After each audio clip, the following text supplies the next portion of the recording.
बात हम अब करेंगे गुजरात की, जिस राज्य को लेकर बीजेपी सबसे ज्यादा कंफर्ट जोन में रहती है, जिस एक राज्य में नरेंद्र मोदी का स्ट्राइक रेट 100% ही रहता है, वो राज्य है गुजरात। 2014 के चुनाव में 26 में से 26 सीटें जीती, 2019 के चुनाव हुए, फिर 26 में से 26 सीटें जीती। 2024 का चुनाव अब सामने है, बीजेपी मानकर चल रही है यहां भी 26 में से 26 सीटें ही 100% ही स्ट्राइक रेट रहेगा। कांग्रेस पार्टी की स्थिति ये हो गई है कि उनके बड़े बड़े नेता भी अब कांग्रेस पार्टी का दामन धीरे धीरे छोड़ने लगे हैं, बीजेपी के साथ जाने लगे हैं। उसके पीछे दोनों कारण आप कह सकते हैं, एक उन्हें अपनी राजनीतिक भविष्य अब कांग्रेस पार्टी में नहीं दिखाई दे रहा, और दूसरा बीजेपी का रास्ता कोई रोक नहीं पा रहा है। ओपिनियन पोल के मुताबिक इस बार भी यहां पर 26 में से 26 सीटें बीजेपी के पास जाती हुई दिखाई दे रही हैं। इस बार भी मुकाबला जो है बड़ा ही क्लियर कट दिखाई दे रहा है। 26 में से 26 सीटों पर बीजेपी 100% स्ट्राइक रेट। आप देखना यह होगा कि कुछ वीआईपी सीट्स वहां पर क्या कुछ कांटे की लड़ाई देखने को मिल सकती है। क्या बीजेपी ने अपने कैंडिडेट्स बदले हैं, क्या कोई इन फाइट भी है, क्योंकि कांग्रेस पार्टी तो तकरीबन गुजरात में आप ये कहें कि कमजोर होती हुई दिखाई दे रही है। सबसे पहले बात करेंगे वीआईपी सीटों में से गांधीनगर की। बीजेपी नेता अमित शाह, देश के गृह मंत्री, यहां से चुनाव लड़ने जा रहे हैं। गांधीनगर, यहां से लाल कृष्ण आडवाणी 6 बार सांसद रहे हैं। आडवाणी के बाद से केंद्रीय गृह मंत्री अमित शाह यहां से चुनाव लड़ रहे हैं। 2019 में अमित शाह ने 5.5 लाख वोट से, इस बड़े अंतर से कांग्रेस प्रत्याशी को हराया। इस बार भी इस सीट से बीजेपी ने अमित शाह को प्रत्याशी बनाया है। कांग्रेस ने सोनल पटेल को मैदान में उतारा है। वो जानती हैं कि ये जो है एक हारी हुई लड़ाई है, वो लड़ रही हैं, लेकिन लड़ते हुए दिखना तो जरूरी है, और इसलिए सोनल पटेल कांग्रेस के उम्मीदवार यहां से मैदान में है। राजकोट की बात कर ले। राजकोट एक ऐसी सीट जो बीजेपी के लिए जीती हुई सीट तो है, लेकिन यहाँ पे कंपटीशन अपनों में ही मिल रहा है। और ये कंपटीशन क्यों मिल रहा है, ये हमारे सहयोगी निर्णय भी हमें ज्वाइन कर चुके हैं। निर्णय, बहुत स्वागत है आपका। गुजरात की बात हो रही है, आपसे चर्चा हुए बिना ये बात पूरी होगी नहीं, और जब हम बात राजकोट की कर रहे हैं तो इसके पीछे कारण क्या है। पुरुषोत्तम रूपाला, उन्होंने किसी कार्यक्रम में कुछ ऐसा कह दिया कि क्षत्रिय समाज उनसे नाराज हो गया, और वो इतना नाराज हुआ कि इसका नुकसान बीजेपी को उठाना पड़ सकता है। ये कहानी क्या है वो आगे हम विस्तार से समझेंगे निर्णय से, लेकिन एक और सीट की बात कर ले। राजकोट के बाद नवसारी की बात करेंगे, जहां पर बीजेपी और कांग्रेस के बीच में फाइट है। लेकिन नवसारी सीट में आगे बता दें, सीआर पाटिल वर्सेस मुमताज पटेल। 3 बार से बीजेपी के नेता सीआर पाटिल यहां से सांसद हैं। गुजरात बीजेपी के अध्यक्ष और बूथ मैनेजमेंट के लिए जो पेज कमेटी मॉडल बनाया गया, वो भी बड़ा ही सफल एग्जीक्यूट किया जा सका। लेकिन देखिए, जहां पर किसी पार्टी का निर्णय परसेंटेज 100 का हो, जहां पर वो अव्वल दर्जे से लगातार पास होता आया हो, वहां पर कंपटीशन तो कुछ रह नहीं जाता है। सवाल ये उठता है कि क्या कोई इनफाइट है जो बीजेपी की थोड़ी मुश्किलें बढ़ा सकती है? क्या कुछ ऐसी सीटें हैं जहां पर आम आदमी पार्टी टक्कर दे सकती है? निर्णय, देखिए, जहां तक रिजल्ट का सवाल है, 26 की 26 सीटें फिलहाल ये कहा जा सकता है कि बीजेपी के पास साफ तौर पर जाती हुई दिख रही हैं। लेकिन इस बार एक बड़ी अजीब सिचुएशन जो है वो गुजरात में देखने को मिल रही है। और मैं आपको बता दूं, करीब हम ये कह सकते हैं 2-2.5 दशकों के बाद इस तरह का सीन जो है वो बीजेपी में दिख रहा है गुजरात में। इससे पहले कभी ऐसी चर्चाएं ना तो हमने सुनी, ना ही इस तरह की तस्वीरें देखी। अगर आप देखें, 2 कैंडिडेट जिनका नाम डिक्लेयर हो गया था, उनको कुछ दिनों के बाद कह दिया गया विरोध के वजह से कि नाम वापस ले लें, और उसके बाद फिर उन्हें रिप्लेस किया गया। बड़ौदा और साबरकांठा की सीट पे हमने देखा। इसके अलावा कई ऐसी सीट्स हैं, साबरकांठा, बड़ौदा तो खैर इतना बड़ा प्रॉब्लम नहीं है, लेकिन साबरकांठा इस वजह से काफ़ी हद तक फंस गई है ये सीट। हालांकि ऑड्स जो हैं वो बीजेपी के फेवर में हैं, क्योंकि विपक्ष इतना स्ट्रांग नहीं है। इस वजह से कोई बहुत ज़्यादा तकलीफ तो नहीं होगी, लेकिन अंदर ही अंदर जो इतनी फाइट हो रही है, कहीं ना कहीं ऐसा लग रहा है कि जब आप इतने स्ट्रांग हो जाते हैं, सामने कोई अपोनेंट है नहीं और नेचर आपका लड़ने का है, तो कहीं ना कहीं उसका इम्पैक्ट दिख रहा है कि अंदर ही एक अंदरूनी लड़ाई शुरू हो गई है। और ये सिर्फ साबरकांठा में नहीं, ये इसलिए मैं इतना एक ये जनरल स्टेटमेंट दे रहा हूँ क्योंकि साबरकांठा के अलावा बनासकांठा में भी यही देखने को मिल रहा है, अमरेली में भी यही देखने को मिल रहा है, जूनागढ़ में भी यही देखने को मिल रहा है। इसके अलावा वलसाड़ की जो सीट है वहाँ पे भी इसी प्रकार की परिस्थिति देखने को मिल रही है। अमरेली में तो आपने सुना होगा 2 दिन पहले बीजेपी के कार्यकर्ता आपस में इस कदर भिड़ गए कि 5 कार्यकर्ता इंजर्ड हो गए, उन्हें हॉस्पिटलाइज करना पड़ा। भावनगर के अंदर पुरुषोत्तम रूपाल सोलंकी जो हैं उनकी बेटी की गाड़ी पे पथराव हो गया। तो इस तरह के सीन जो हैं, इनफाइटिंग जो है बीजेपी की, वो कहीं ना कहीं पार्टी के लिए एक एम्बैरेसमेंट का विषय जरूर बनती जा रही है। और यदि इसे कंट्रोल नहीं किया गया तो कुछ सीटें जो है इनमें से फंस सकती हैं। और फंसने वाली सीटों में से एक सीट हम भरूच की बात कर लें। जब मैं गुजरात के पूरे स्टेट के लिए प्रिपेयर कर रही थी विजय जी, तो निर्णय जी ने बड़ी अच्छी जानकारी दी। निर्णय ये कह रहे हैं कि भरूच एक ऐसी सीट है जिसके लिए अरविंद केजरीवाल तक कॉम्प्रोमाइज करने के लिए तैयार हो गए। 3 दिन तक मीटिंग चलती रही और अरविंद केजरीवाल ने तो यहां तक कह दिया कि मैं भरूच सीट पर कॉम्प्रोमाइज नहीं करूंगा, भले ही कांग्रेस पार्टी को दिल्ली से मैं सीट दे दूं। बिल्कुल ठीक बात है।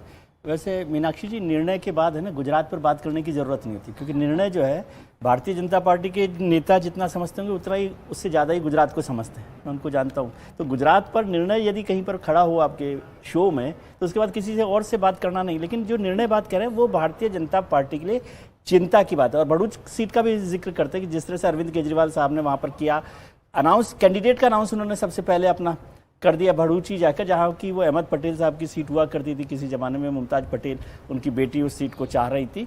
लेकिन इसमें गुजरात पर चिंता क्या है? गुजरात में 60% से ज़्यादा वोट भारतीय जनता पार्टी को मिला है, लगातार 2 बार 100% उनका वो रहा है, परफॉर्मेंस रहा है, स्ट्राइक रेट रहा है।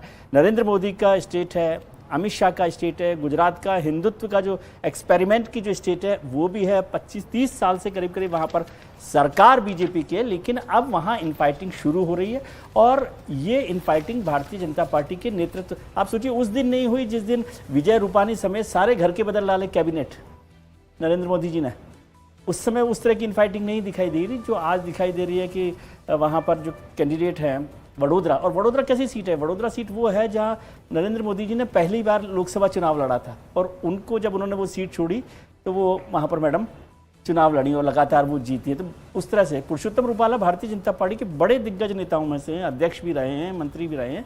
तो वो सीट पर भी यदि उनके खिलाफ विरोध हो रहा है तो ये भारतीय जनता पार्टी को देखना पड़ेगा कि चुनाव भले ही जीत जाएं लेकिन घर संभालना ज़रूरी है। और ये गुजरात में हो रहा है तो ये सबसे बड़ी चिंता की बात है। तो मुझे लगता है इस चुनाव में नतीजों से ज़्यादा गुजरात को अपने को घर संभालने की ज़्यादा ज़रूरत है।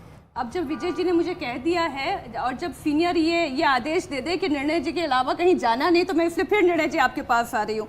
वलसाड की हम बात कर लेते हैं, एक और सीट जिस पर हम चर्चा कर रहे थे, यहाँ पर भी कैंडिडेट बदला गया, इसकी आवश्यकता क्यों पड़ी? देखिए, वलसाड़ की सीट जो है मैं आपको बता दूं कि बीजेपी में एक ये फीलिंग थी कि भाई एक ही परिवार के लोगों को ये सीट पिछले 20 साल से लगातार मिल रही है। केसी पटेल जो मौजूदा सांसद थे, पहले उनके भाई यहाँ से लड़ा करते थे, डीए पटेल, और उसको लेकर के एक अनरेस्ट था कार्यकर्ताओं में भी और संगठन में भी। एक ये मांग उठ रही थी कि वलसाड़ में कैंडिडेट बदला जाए। और वलसाड़ जो है ट्रेडिशनली एक ऐसी सीट है जहाँ पे वैसे तो ये वो सीट है यहाँ जो जीतता है उसकी सरकार केंद्र में बनती है, ये अब तक का ट्रेडिशन रहा है। लेकिन फिर भी इसे अगर आप ओवरऑल रिव्यू करें सीट का, विधानसभा वगैरह सारा मिला करके, तो ये कांग्रेस डोमिनेटेड एक डिस्ट्रिक्ट माना जाता रहा है अभी तक ट्रेडिशनली। और अभी भी अगर आप इस सीट पर देखें, बीजेपी ने वेट किया कैंडिडेट अनाउंस करने से पहले, क्योंकि कैंडिडेट बदलने की बात चल रही थी। सामने देखा कि कांग्रेस ने अनंत पटेल को उतार दिया, जो कि डांग वासदा से विधायक भी हैं और काफ़ी पावरफुल लोकल लीडर हैं वहाँ के, और जिनका आदिवासी कम्युनिटी पे काफ़ी प्रभुत्व भी है। इसलिए फिर बीजेपी ने तुरंत एक ऐसे चेहरे को उतारा जो कि एकदम नया है, एकदम फ्रेश, कोई बैगेज नहीं था। लेकिन क्योंकि सामने कांग्रेस का एक बड़ा स्ट्रॉन्ग कैंडिडेट है, इसलिए बीजेपी को मेहनत ज़्यादा करनी पड़ रही है। और दूसरी एक सबसे बड़ी बात यह है कि अगर इस लोकसभा सीट को आप देखें तो 3 विधानसभा सेगमेंट ऐसे हैं जो पूरी तरह अर्बन दिखते हैं, वहाँ बीजेपी का डोमिनेंस अच्छा है। लेकिन 3 विधानसभा सेगमेंट ऐसे हैं जो रूरल हैं, कपराड़ा, धर्मपुर और डांग वासदा।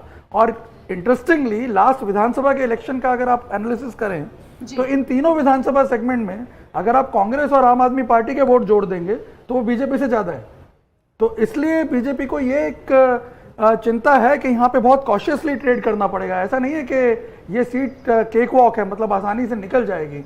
यानी जो पाटिल बात करते हैं कि भाई इस बार सारी सीटें 5 लाख से ज्यादा वोटों से जीतनी है, इनफैक्ट बीजेपी के लिए एक जो सबसे बड़ा चैलेंज रहेगा वो ये है, क्योंकि वो बार बार ये कह चुके हैं कि सारी सीटें हम जीत रहे हैं और 5 लाख वोटों से ज्यादा जीत रहे हैं, लेकिन जिस प्रकार की परिस्थिति बन रही है मुझे अब थोड़ा सा डाउट हो रहा है कि बीजेपी सारी सीटें कम से कम 5 लाख वोटों से तो नहीं जीत पाएगी। एक मीनाक्षी, एक आप सीट पर जाएं, और चूंकि हम लोग गुजरात की चर्चा कर रहे हैं तो हम में से किसी को संदेह नहीं है कि 26 की 26 सीटें वो जीते ही जाएंगे सारी मारामारी के बाद।